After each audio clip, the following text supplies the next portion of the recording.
All right, everyone. Breaking down Yaroslav Askarov's game. 100% hopping on the bandwagon and the hype here. I remember watching him in the World Juniors. Was intrigued by the way he plays. A little aggressive, little unorthodox in terms of some of the things he does, but super athletic. And you know what? The hype is there, so let's talk about it. Let's watch it. If you like this and you want to help support me, do what I do. My Patreon is in the bio, and there's tons and tons and tons of breakdowns. All my lessons, all my good stuff, training sessions are there.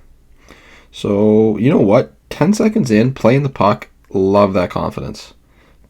Did he turn it over? Absolutely, but you go out and get some touches early.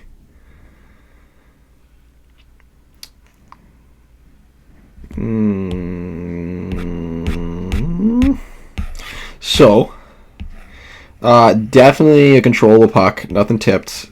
That's one that you want to gobble, and you got to be sure because look at what ensues. So, all because of just an errant rebound control, and now, oh my goodness, now he's scrambling. Holy moly. So, made life difficult for him. Again, nerves, all that stuff's probably playing a role. So that's a really good example of the importance of controlling your rebounds. Especially ones that are just easy. Like anything off the stomach, to be honest, unless it's tipped or you absolutely cannot see it, it's kind of a non-negotiable for me. You need to control those breadbasket ones. Things off the shoulders and chest. Sorry, like the chest. Things off the shoulder and like high chest, it depends on the situation. But anything in the breadbasket has to be controlled. Good save through traffic. You can tell he's very athletic, good skater. I watched one of his Milwaukee games. I know he does play aggressive, and he can usually make up for it because he's such a good skater and flexible. But things like that, like for me, I mean, everyone's different. So for me, do I think you need to come out and do this? No, probably not. Because is he a good enough skater to make this save? Yeah, I think so. Now, say this puck is deflected or tipped. Now he's in a tough spot for a rebound. This isn't the case, so he doesn't get burned. But I'm different in sort of some of the ways that I approach it, where I try my best to have my goalies to play with as much control as possible, and only really need to use any of those crazy athleticism saves only if they absolutely have to. And that, for me, that was a situation you probably didn't have to. Good save there.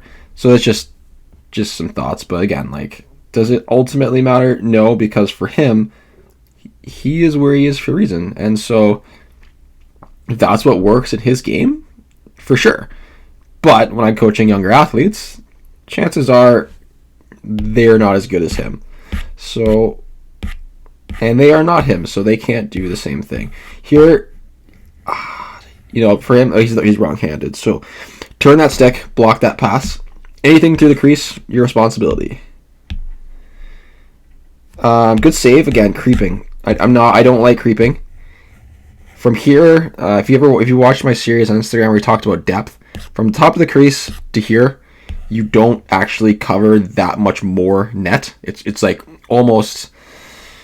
It's almost non, like, I don't even know. Sorry, it's late at night. It's not worth it.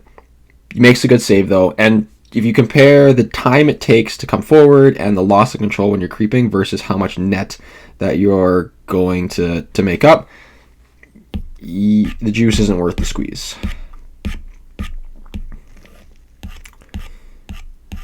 So it doesn't really see it, but again, good athleticism, just good push. Sometimes you get lucky.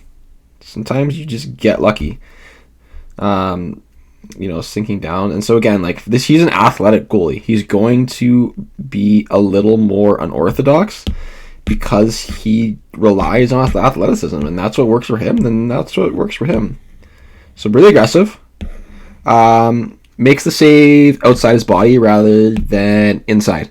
So if you look at what is actually available for this puck from like the net is so small. Like he's covered the net, and so we can get into box control and all that, jazz.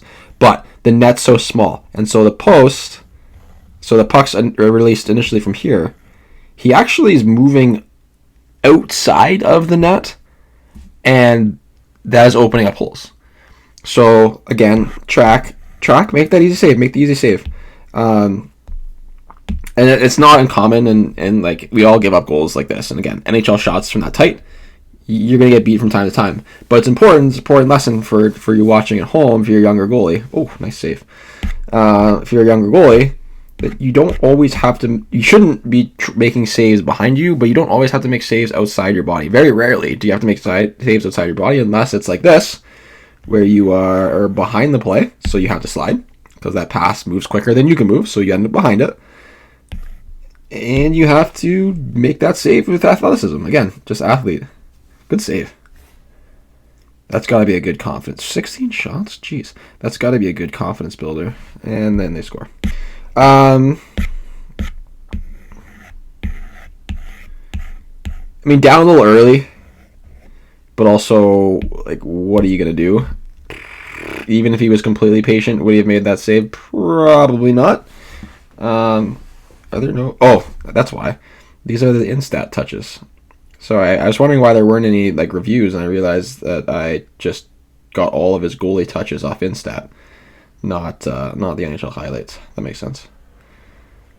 Good save through traffic. Again, like rebounds through traffic are not a priority. Making the save through traffic is the priority. If you can control the rebound, great.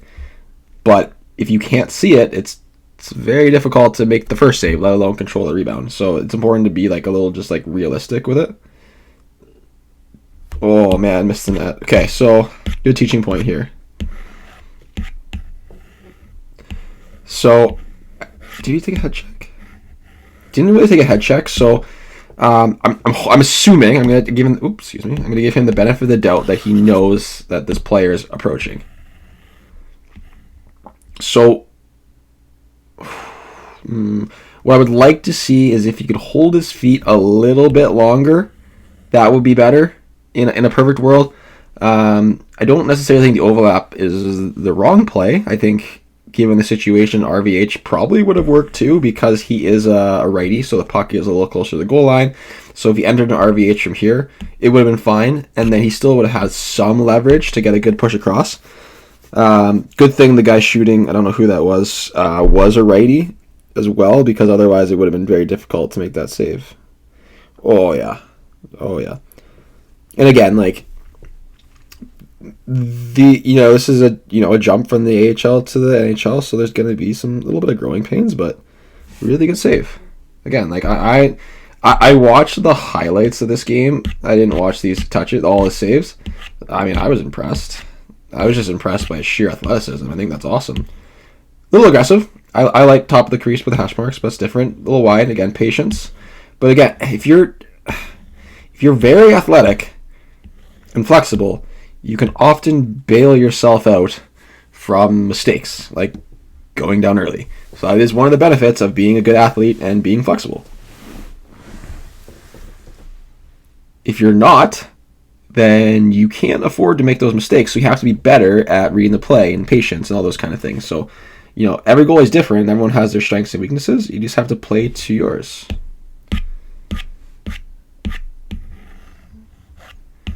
So, I mean, not really controlling that. Puck gets there. What happened? I mean, he's already paddled down. It's too bad he didn't, maybe stay paddled down. I just think he lost sight of the puck because I don't know if the initial shot ever got to him. Nice. Again, like, this one you want to control. Again, his sticks, get his hand up his shaft, so it's harder to control, but that would one... You'd like to control that.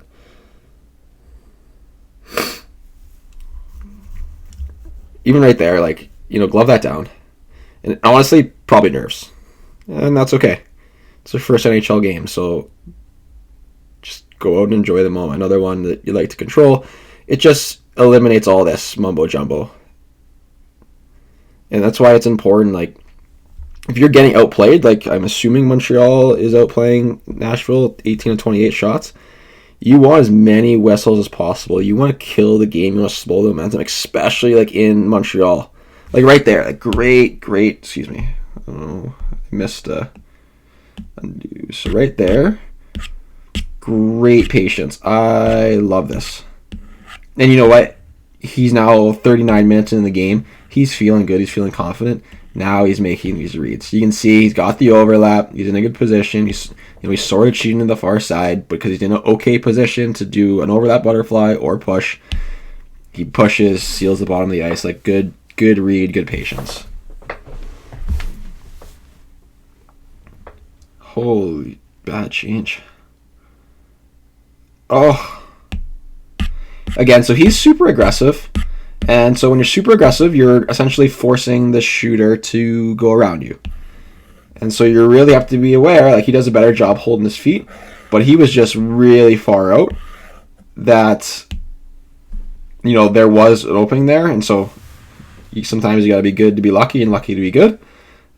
Just watch your depth.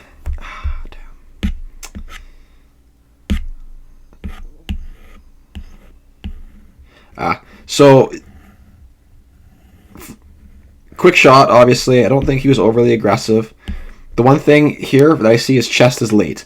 So the logo's facing up ice, the puck's here. So in order to get square and on angle as fast as possible, you need to snap and lead with that chest. Chest is attached to the hips. That will bring the hips. Hips are attached to the knees. The knees are attached to the ankles. That will bring everything over. So you can see that he was just slightly behind.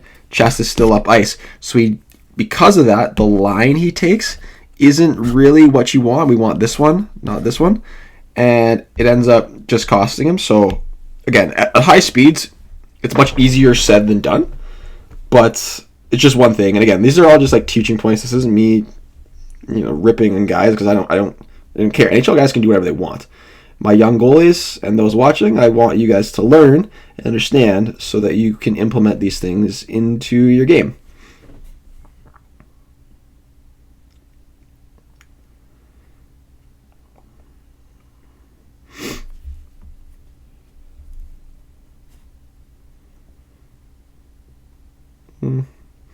I mean, I think Montreal's a better team. So again, like anytime that you can control a rebound or put it in the corner, I do it. Just kill the whistles. Sorry, kill the play with whistles. Giving up a lot of chances. Oh man.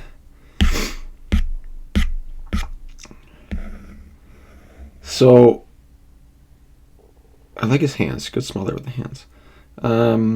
He's priority 1. Priority 2.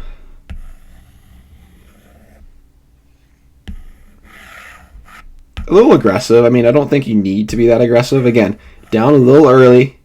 Just down a little early. He's never here. As soon as he does this, he's no longer in a position to shoot. So yes, I guess he could cup it and throw it on the net. But he's not in a great position to shoot. So there's no real need to drop early. It's just hold your feet as long as possible. Then push across in a better angle. But does not go in. So it does not matter. Anyways, thanks for watching. I hope you enjoyed that. I hope this guy gets a lot more games, especially since I don't think Nashville's doing super great this season.